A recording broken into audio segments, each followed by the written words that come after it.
ओम शांति। आज की तारीख है 20 नवंबर 2021। साकार महावाक्य। बाबा कहते मीठे बच्चे, सबको एक बाप का ही परिचय दो। सबको एक बाप का ही परिचय दो। एक बाप से लेन देन रखो।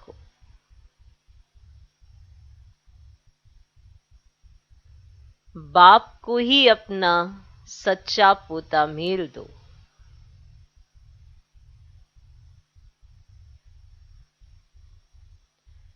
सबको एक बाप का ही परिचय दो। एक बाप से लेन देन रखो। बाप को ही अपना सच्चा पोता मेल दो। तो एक बाप का ही परिचय दो, एक बाप से ही लेन देन रखो और बाप को ही अपना सच्चा पोता मेल दो। आज का प्रश्न, बच्चों से अब तक भी अनेक प्रकार की भूलें होती रहती हैं। अब तक भी, है ना, इतनी समझ मिलने के बाद भी अनेक प्रकार की भूलें होती रहती हैं। उसका कारण क्या है? माना आत्मा को स्वयं भी पता है कि मुझसे भूलें होती हैं, क्योंकि ज्ञान बहुत स्पष्ट है, साफ साफ है, सब कुछ देख सकते हैं। अपना देख सकते, अपने किए हुए कर्मों को देख सकते, अपने मनसा में चलने वाले संकल्पों को देख सकते, वाचा में जो भाव है जिसके आधार पर हमारी वाचा इतनी कई बार कटु हो जाती है, या जो भी है सब देख सकते हैं। नहीं, फिर भी हमें पता चल जाता है कि ये हमसे भूल हुई है। तो बच्चों से अब तक भी अनेक प्रकार की भूलें होती रहती हैं। उसका कारण क्या है? क्या कारण है? उत्तर, मुख्य कारण है योग में बहुत कच्चे हैं।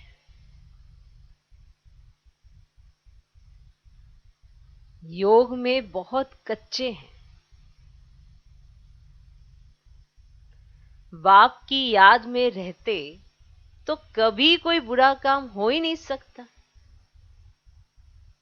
ये तो आपको भी पता है, जब याद बहुत अच्छी होती है ना, कोई कुछ भी करे, कुछ भी कहे, आप गलत नहीं कर पाते हो। बाप की याद में रहते तो कभी कोई बुरा काम हो ही नहीं सकता। नाम रूप में फंसेंगे तो योग लग नहीं सकता। नाम रूप में फंसेंगे तो योग लग नहीं सकता। तुम पतित से पावन बनने की धुन में रहो। तुम पतित से पावन बनने की धुन में रहो। निरंतर शिव बाबा की याद में रहो।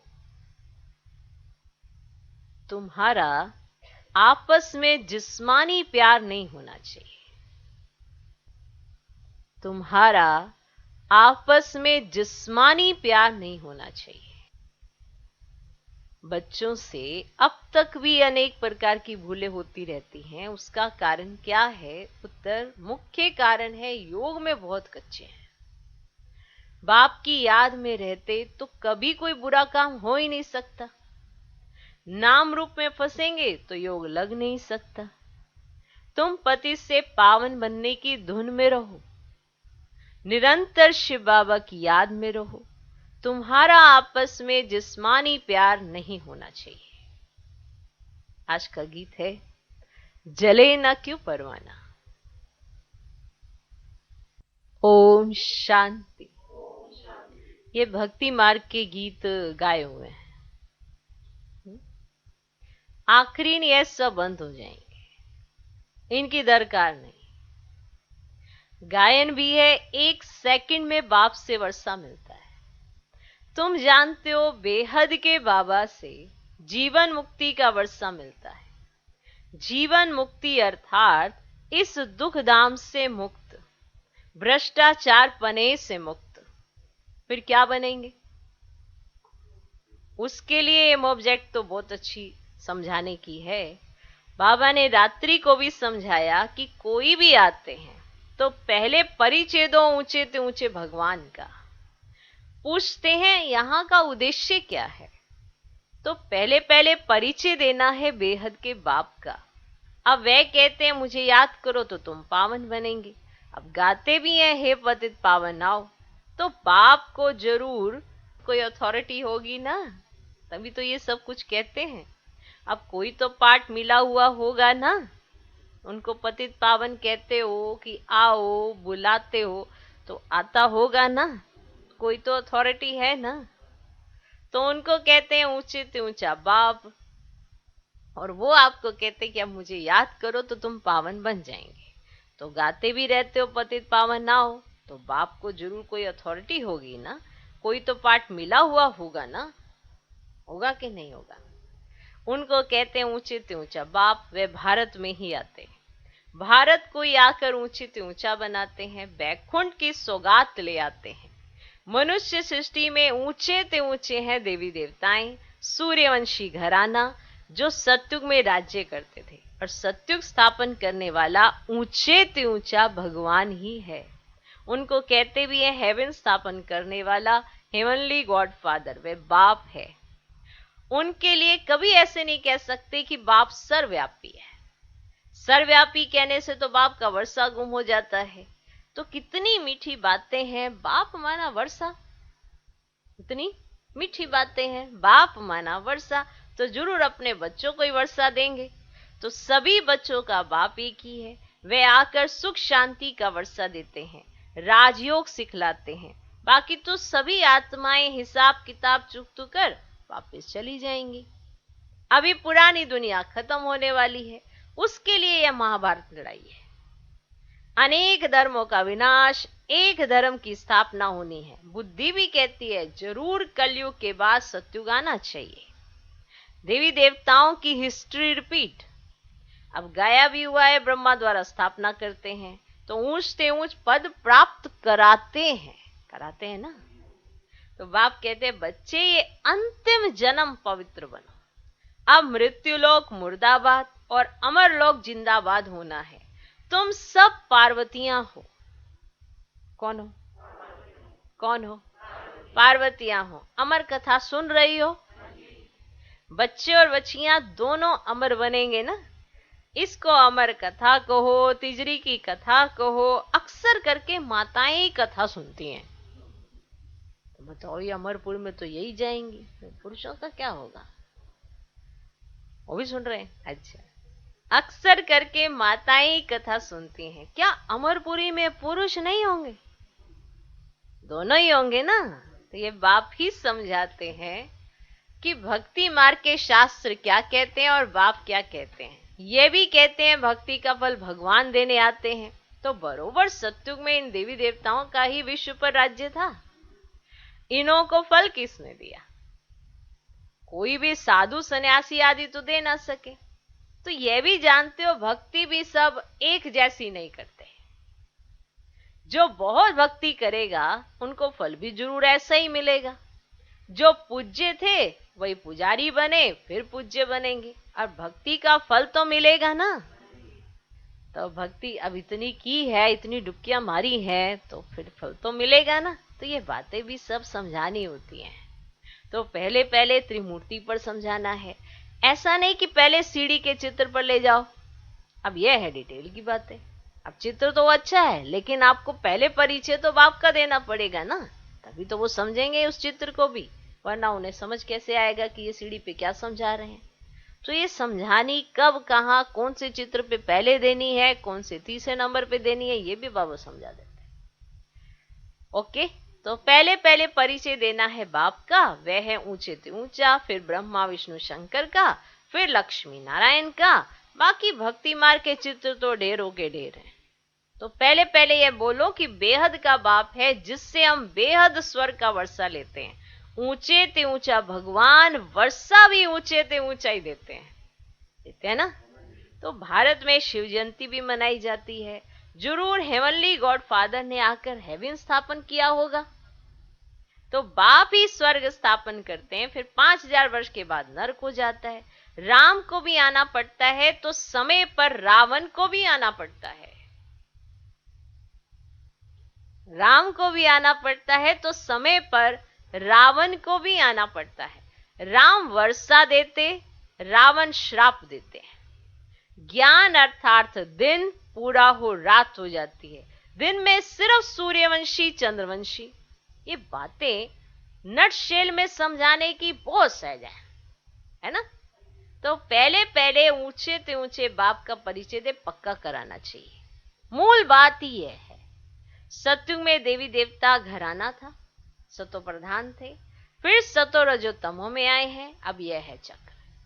एक ही चीज कायम नहीं रह सकती। तुम बच्चों की बुद्धि में यही याद रहे कि ऊंचे ते ऊंच बाप को याद करना है। ठीक, इस याद में बहुत कच्चे हैं।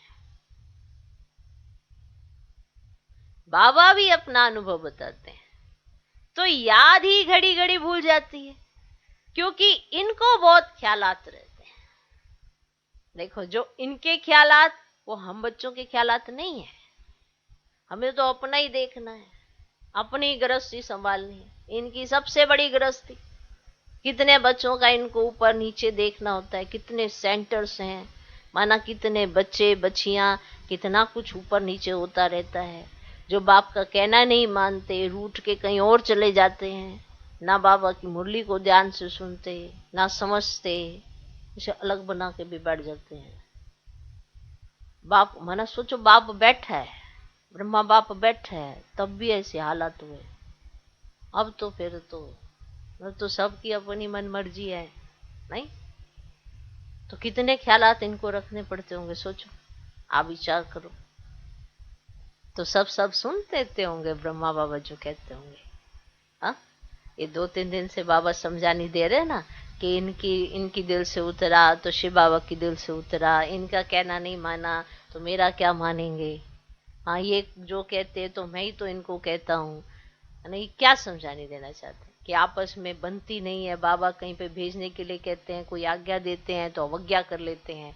तो ये जो बाबा समझानी दे रहे हैं, फिर बाबा कहते, बाबा अपना अनुभव सुनाते, मैं भी घड़ी घड़ी भूल जाता हूँ, क्योंकि ख्यालात बहुत रहते हैं, बहुत तरह के ख्यालात रखने पड़ते हैं। कौन कभी कुछ कर रहा है, कभी कुछ कर रहा है। बस कहना नहीं मानना है, जिसका मानना है उसका कहना नहीं मानना है। अपने आप को बहुत बुद्धिमान समझ लेना है। ऐसे भी माना ग्रहचारी जब ये वाली बैठती है तो सोचो कैसा लगता होगा कि ज्ञान तो है, समझ तो है, पर समझ नहीं है कि जिसके माध्यम से मिला उसी की वैल्यू नहीं है। अपने आप को बहुत बड़ा समझ लिया तो फिर आएगा क्या। फिर तो अपना ही बना के अपना बैठ जाएंगे। वो सोचेंगे कि अरे इनको क्या बताना, इनसे क्या पूछना, हम तो शिव बाबा के बच्चे हैं ना। ऐसे उस समय साकार में बहुत हुआ। दादियां बहुत बताते हैं कि ऐसा ऐसा भी हुआ। माना ब्रह्मा बाबा बैठा है, शिव बाबा आ रहा है, कोई आके कहता अरे वहां जाना बंद करो, हमें शिव बाबा आ रहा है। जो निमित्त है, जो माध्यम है, जो भागीरथ है, उनको कहते वो उसमें नहीं आ रहा है, तुम में आ रहा है। तो ज्ञान की एबीसीडी जिससे तुमने सीखी है, ABC मिला मिला के तुमने जो किया है, और आज उन्हीं के कहना नहीं मानते हैं। ऐसी माना बुद्धि, इतनी बुद्धि खराब हो जाती है, इतना देव्य माना जाता है। आता है कि नहीं आता है। तो ये उस समय की बात बता रहे। तो साकार में ऐसा, और आज तो सब अपने आप में कुछ भी बन जाओ, कुछ भी बाबा का लेवल दिखाओ, बस शुरू हो जाओ। उसमें क्या है, ज्ञान नहीं है, धारणाएं भी नहीं है। पहले की धारणाएं इतनी सख्त होती थी, जो पूरी धारणा नहीं करता था बाबा से नहीं मिल सकता। आज की डेट में क्या है, चलो चलो चलो चलो चलो चलो चलो चलो। दादियों ने जो इतनी सख्त धारणाओं से चलाया है, उनसे पूछो जो आज दिन तक एकदम एक्यूरेट चलते हैं, उनसे पूछो, क्योंकि उनके संस्कार ही बदल गए। पहले संस्कार कलयुग में कैसे थे तो आपको तो पता ही है। तो ये अब देखो, कलयुग के संस्कार छोड़ने और संगम युगी संस्कार धारण करने में मेहनत तो लगती है भाई, क्योंकि घड़ी घड़ी वही याद आ जाता है कि अरे बहुत इजी, उठना सोना बैठना, इजी, किसी ने पूछना नहीं, किसी ने कुछ कहना नहीं। अभी हर बात पे आपको पूछना पड़े, इधर जाओ तो पूछ के जाओ, उधर जाओ तो बता के जाओ, ये क्या है? अरे स्वतंत्रता नहीं है। अरे ये जो जीवन है ना, जिसके ऊपर आपके ऊपर छत्र छाया लगी रहती है, वो आप समझ नहीं पा रहे। क्योंकि अगर आप पूछ के जाते हो, छतरी साथ ले जाते हो, कोई भी तूफान आता है बचे रहते हो, और अगर पूछ के नहीं जाते हो तो पता नहीं क्या क्या हो जाता है। तो ये सब के अनुभव होते हैं। जो जो हर बात में पूछते हैं उनके अनुभव बड़े वंडरफुल होते हैं, जो नहीं पूछते तो उनके अपने अनुभव होते हैं।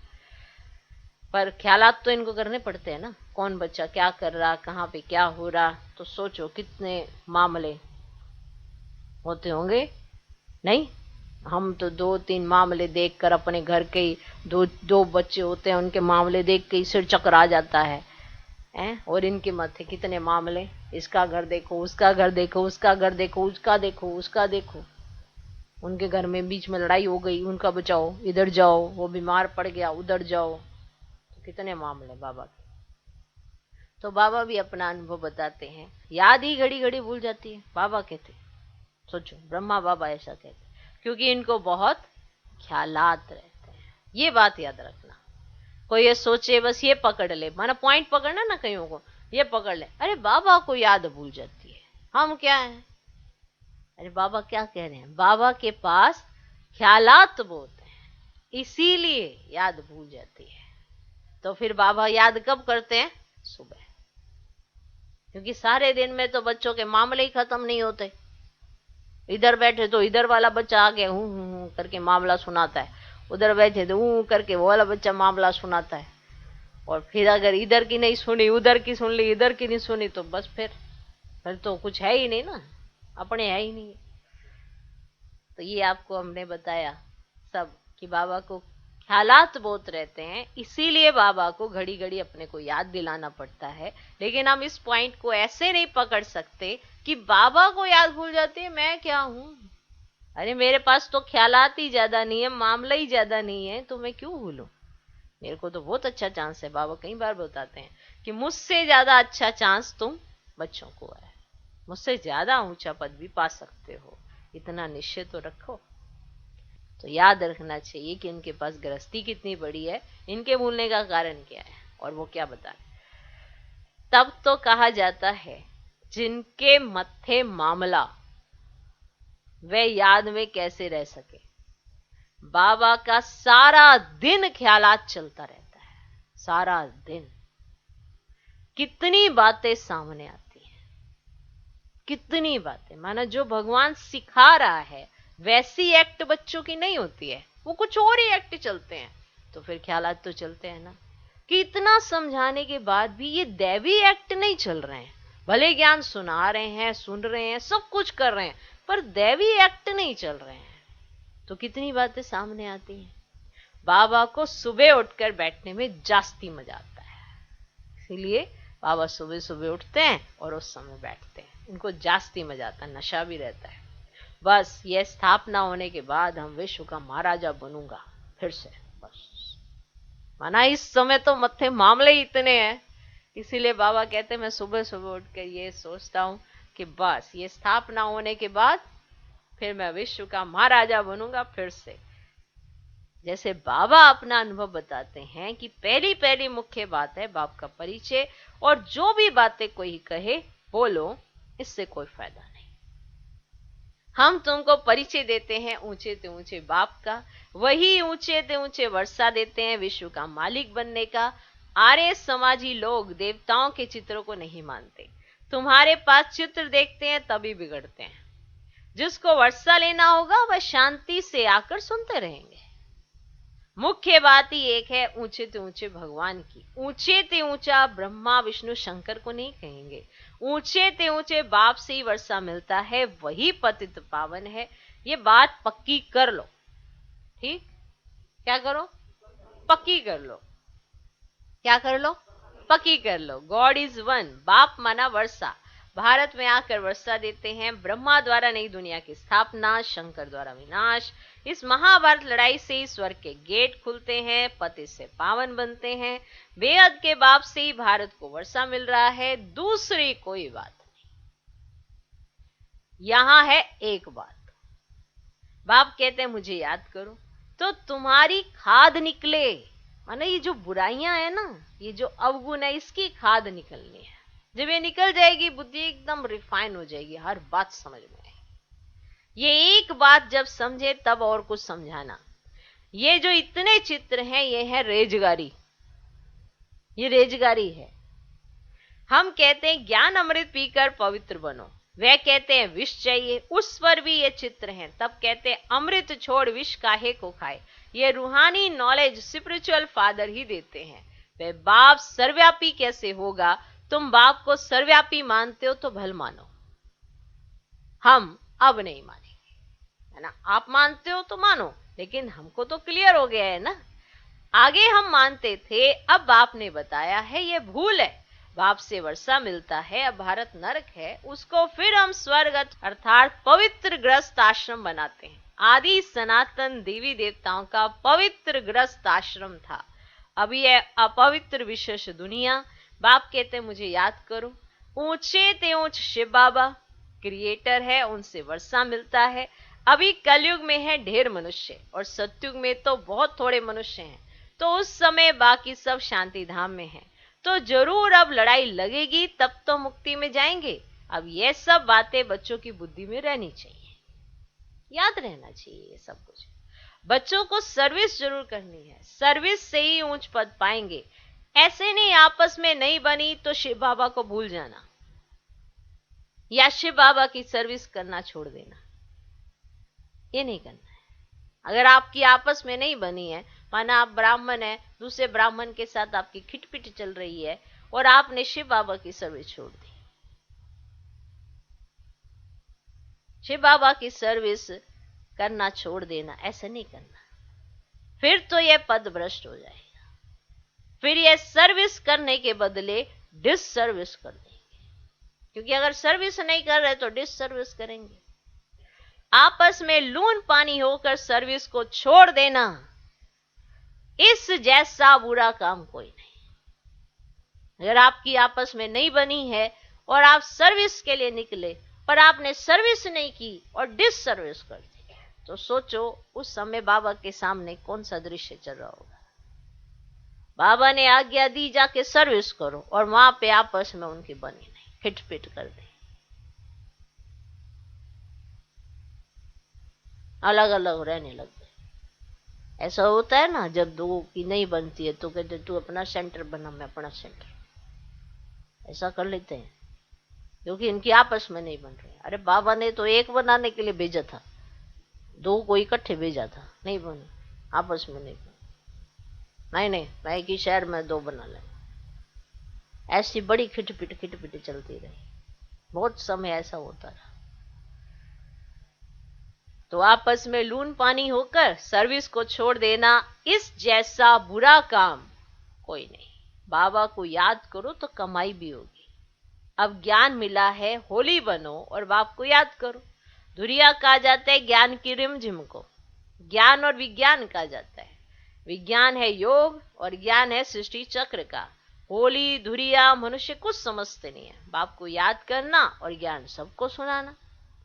बाबा बार बार समझाते हैं कि ऊंचे ते ऊंचे बाप को सर्वव्यापी कह नहीं सकते, नहीं तो खुद किसको याद करते हैं, किसको याद करते हैं फिर अगर सर्वव्यापी कहते हो तो बाप कहते हैं निरंतर मुझे याद करो, परंतु रचयिता को नहीं जानते तो मिलेगा क्या। ना जानने के कारण सर्वव्यापी कह देते हैं। तो ऊंचे ते ऊंचा सिद्ध कर समझाओ तो सर्वव्यापी की बातें बुद्धि से निकल जाएं। हम सब ब्रदर्स हैं। तो बाप हर 5000 वर्ष के बाद आकर वर्षा देते हैं, और सत्युग में देवी देवता होंगे, बाकी सब मुक्ति में चले जाएंगे। तो सबको बाप का परिचय देते रहो। तो क्राइस्ट की प्रेयर करते हैं, बोलो क्राइस्ट तो सबका फादर नहीं है ना, सबका फादर तो निराकार है। जिसको ये आत्मा पुकारती है ना गॉड फादर, तो क्राइस्ट तो उसका सन गाया जाता है, उस गॉड का सन है ना क्राइस्ट। तो उस गॉड को याद करना ना, क्राइस्ट को तो नहीं याद करना ना। तो सन से वर्षा कैसे मिलेगा? अब क्राइस्ट तो रचना है। तो ऐसे कोई भी शास्त्र में लिखा हुआ नहीं है कि क्राइस्ट को याद करने से आत्मा तमो प्रधान से सतो प्रधान बन जाएंगी। तो एक गीता में ही है कि माम एकम याद करो। तो गॉड फादर का शास्त्र है ही गीता। सिर्फ नाम, बाप का नाम बदली कर देने से ना कृष्ण का नाम लिख दिया है, तो ये भूल कर दी है ना। जैसे वहां भूल हो रही है, ऐसे यहाँ भी भूल हुई है। तो ऊंचे से ऊंचा बाप है, वही सुख शांति का वर्षा देते हैं। तो शिव का चित्र सबको अपने पास रखना है, ठीक। तो शिव बाबा ये वर्षा देते हैं, फिर 84 जन्मों में गवा देते हैं हम। तो सीढ़ी पर समझाना है, तो पतित पावन बाप ही आकर पावन बनने की युक्ति बताते हैं। तो वे कहते हैं कृष्ण भगवान उवाच, और तुम कहते हो शिव भगवान उवाच। तो फर्स्ट फ्लोर में ऊंचा बाप रहता है, फिर सेकंड फ्लोर में सूक्ष्मवतन, अब ये है थर्ड फ्लोर, है ना। सृष्टि यहाँ है, पीछे सूक्ष्मवतन में जाते हैं, वहां ट्रिब्यूनल बैठती है। अब सूक्ष्मवतन में ट्रिब्यूनल बैठती है, माना ऐसे पूरी मीटिंग होती है, ऐसे माना बैठे होते हैं, धर्मराज भी बैठा है, ऐसे माना सजाएं मिलती है। सजाएं खाकर पवित्र बन चले जाते हैं ऊपर, बाप सब बच्चों को ले जाते हैं। अब है संगम, इसको 100 वर्ष देने चाहिए, इसको 100 वर्ष देने चाहिए। बच्चे पूछते बाबा स्वर्ग में क्या क्या होगा। बाबा कहते बच्चे वे आगे चलकर देखना, पहले तुम बाप को जानो, पति से पावन बनने की धुन में रहो। स्वर्ग में जो होना होगा सो होता जाएगा, होता रहेगा ना जो होना होगा। तुम पावन ऐसे बनो जो बाप का पूरा वर्षा मिल जाए नई दुनिया का, माना इस समय संगम पर आप इतने पवित्र बनो कि आप उतरे ही उस समय जब सत्यु का गेट खुले, स्वर्ग के द्वार खुले, साथ साथ जाए। तो जो होगा वहां पे आप पहले दिन से ही देख रहे होंगे, कितना अच्छा है। पर अभी तो पुरुषार्थ करना पड़ेगा ना। बाकी बीच में क्या होता है ये भी आगे चलकर देखना है, माने ये आदि के समय की बात, फिर बीच में क्या होएगा, फिर लास्ट में क्या होगा, तो सब कुछ तो बाबा ने अब डिटेल में बता दिया ना, व्यक्त महावाक्य में तो सब बताया। तो बाबा कहते बाकी बीच में क्या होता है ये भी आगे चलकर देखना। तो ये बातें सब याद रखनी चाहिए। देखो सिचुएशंस बनते देर नहीं लगती कि स्वर्ग के द्वार कैसे खुलेंगे, समय रह गया है थोड़ा, और थोड़े ते भी थोड़ा, याद रखना। अभी अगर हम आदि के समय के हिसाब का पुरुषार्थ करेंगे तो फिर तो बन गए। अभी हमें अव्यक्त महावाक्यों में जो बाबा ने बनने के लिए कहा है, रोज हम संडे के महावाक्य सुनते हैं, उसमें बहुत गहराई होती है। तो उसको अगर प्रैक्टिकल यूज नहीं किया तो फिर हमारा पुरुषार्थ आगे कैसे बढ़ेगा। साकार के वो दिन, अभी तो निराकारी पालना ले रहे हैं सभी, हम भी ले रहे, आप भी ले रहे। तो बाबा आकारी रूप में, निराकारी रूप में पालना दे रहे हैं, मुरलियों के माध्यम से हम सबकी पालना हो रही है। तो बाबा रोज समझाना चाहते तुम्हें क्या करना चाहिए और क्या नहीं करना चाहिए। ऐसा कोई बच्चा नहीं जो कोई भी कर्म करते कि इसके बारे में मुझे पता नहीं कि कैसे करना है, कि दैवी गुणों के साथ ये कर्म कैसे किया जाता है। कोई बच्चा ऐसा नहीं कह सकता कि मुझे पता नहीं है। ओके, सबको पता है ना। तो कई बच्चे पूछते हैं कि स्वर्ग में क्या क्या होगा, तो बाबा कहते आगे चल देखना क्या क्या होता है। तो ये सब बातें सब याद रखनी चाहिए। ना याद रहने के कारण समय पर समझते नहीं, भूल जाते हैं। कोई भी परिस्थिति आती है, कोई भी सिचुएशन आती है, तो उस समय जो बातें याद रहनी चाहिए, बाबा के महावाक्य याद रहने चाहिए, वो याद ही नहीं रहते, तो समय पर भूल जाते हैं। बच्चों को कर्म भी अच्छे करने हैं। बाप की याद में रहने से बुरा काम होगा ही नहीं। याद होगी तो बुरे कर्म नहीं होंगे। अब याद नहीं है तो बुरे कर्म, इसीलिए तो बाबा ने कहा ना योग में कच्चे हैं। बहुत बुरे कर्म भी करते हैं। ऐसे थोड़ी सिर्फ इसी ब्राह्मणी का अच्छा लगता है, वह ब्राह्मणी गई तो खुद भी खल्लास, ब्राह्मणी के कारण मर जाते हैं। गोया बाप से वर्षा लेने से मरे। ब्राह्मणी तो कोई भी बाबा के महावाक्य सुना, बाबा के महावाक्य सुन रहे हो ना, वो तो मिल रहे हैं ना। तो ब्राह्मणी के कारण कहीं मर जाते हैं, गोया बाप से वर्षा लेने से मरे। ये भी बदकिस्मती कही जाती है। ये भी कहीं कईयों के साथ ऐसा होता है कि कोई ब्राह्मणी होती है, उनके साथ उनकी बुद्धि की तार लगी होती है, अगर वो मुरली क्लास में सुनाने आएगी तो क्लास में आएंगे, वरना नहीं आएंगे। तो ये भी उनकी क्या कहेंगे, बदकिस्मती कही जाती है। कई बच्चे एक दो के नाम रूप में फंस मरते हैं। माना ऐसी ऐसी कहानियां भी बाबा के पास देखो साकार में आती है कि बाबा अब ये बच्चे क्लास में नहीं आते हैं क्योंकि वो दादी वो नहीं आई ना, वो दीदी नहीं आई ना मुरली क्लास में, तो ये बच्चे भी नहीं आए, तो ये फंस गए ना उनमें। तो बाबा की मुरली सुनने आए थे कि दीदी के मुख से क्या सुना रही है, बस वही सुनने आए थे। तो उस समय भी ऐसे बहुत सारी बातें होती थी। तो कई बच्चे एक दो के नाम रूप में फंस मरते हैं। यहां तुम्हारा जिस्मानी प्यार नहीं होना चाहिए, निरंतर शिव बाबा को याद करना है, कोई से भी लेना देना नहीं है। बोलो हमको क्यों देते हो, तुम्हारा योग तो शिव बाबा से है ना। जो डायरेक्ट नहीं देते उनका शिव बाबा के पास जमा नहीं होता। जो ये बीच में आपस में मीडिएटर बन जाते हैं ना कि मेरे हाथ में दो, मेरे हाथ में दो, ऐसे भी कई करते हैं, अपने ही खाते में शामिल करते जाते हैं। तो वो बाबा तक तो पहुंचता ही नहीं है, उनके खाते तक ही रह जाता है, उनका खाता बढ़ता जाता है।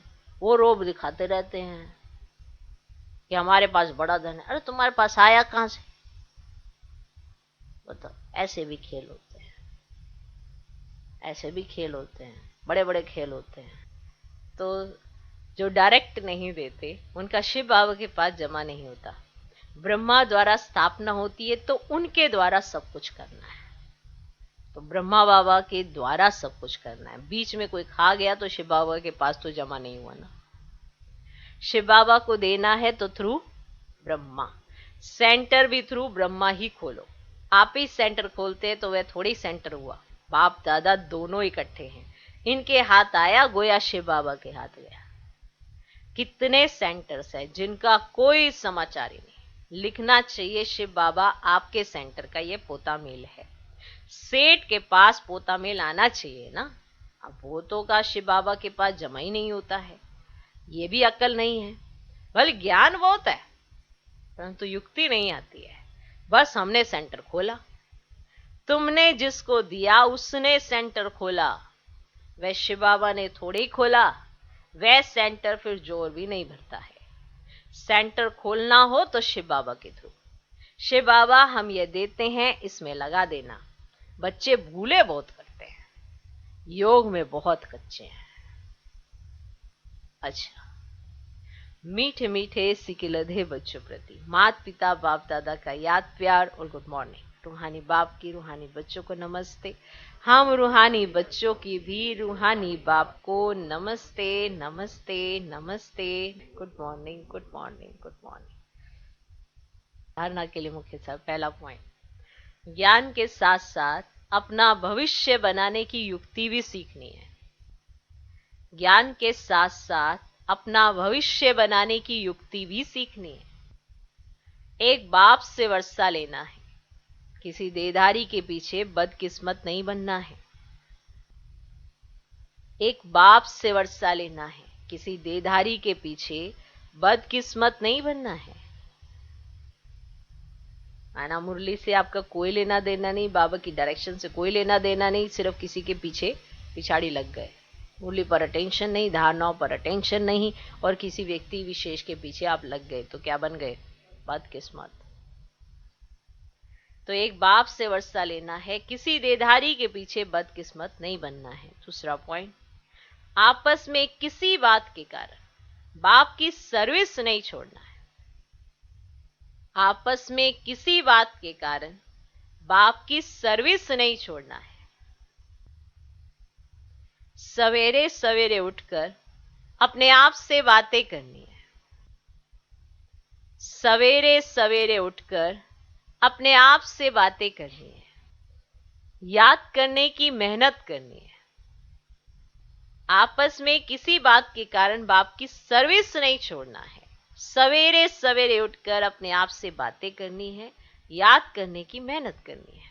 आज का वरदान, अनुभव की विल पावर द्वारा माया की पावर का सामना करने वाले अनुभवी मूर्त भव। अनुभव की विल पावर द्वारा माया की पावर का सामना करने वाले अनुभवी मूर्त भव। सबसे पावरफुल स्टेज है अपना अनुभव। बताओ, सब कुछ धोखा हो सकता है, आपका अपना अनुभव कोई धोखा नहीं हो सकता। तो ये सबसे पावरफुल स्टेज होती है क्या? अपना अनुभव। अनुभवी आत्मा अपने अनुभव की विल पावर से माया की कोई भी पावर का, सभी बातों का, सर्व समस्याओं का सहज ही सामना कर सकती है। अनुभवी आत्मा जिसके पास अपना अनुभव है वो इन सब बातों का सामना करता है और वो कर लेता है। चाहे उसके पास कितनी भी बातें आ जाएं, कितनी भी परिस्थितियां आ जाएं, कोई भी समस्या आ जाए, कोई कुछ भी कहे, लेकिन उसके पास है तो अपना अनुभव। और सभी आत्माओं को वो संतुष्ट भी कर सकती है। सामना करने की शक्ति से सर्व को संतुष्ट करने की शक्ति अनुभव के विल पावर से सहज प्राप्त होती है। माना आप किसी को बोल ही तभी पाओगे जब आपके पास अपना अनुभव होगा। कोई आपको कहेगा कि अरे आपको ऐसा कह दिया गया है, वैसा कह दिया, आपके पास अपना अनुभव है। अनुभव तो कोई किसी को कमा के नहीं दे सकता, कोई किसी को खरीद के नहीं दे सकता, वो अपना होता है। तो सामना करने की शक्ति से सर्व को संतुष्ट करने की शक्ति अनुभव के विल पावर से सहज प्राप्त होती है। क्योंकि आप सबको संतुष्ट तभी कर सकते हो जब आपके पास अपने अनुभव की विल पावर होती है। आपका अपना अनुभव इतना जबरदस्त होता है जिसके आधार पर आप दूसरों का सामना भी कर लेते हो। इसीलिए हर खजाने को अनुभव में लाकर अनुभवी मूर्त बनो। क्या बनो? अनुभवी मूर्त बनो। आज का स्लोगन, एक दो को देखने के बजाय स्वयं को देखो और परिवर्तन करो। एक दो को देखने के बजाय स्वयं को देखो और परिवर्तन करो।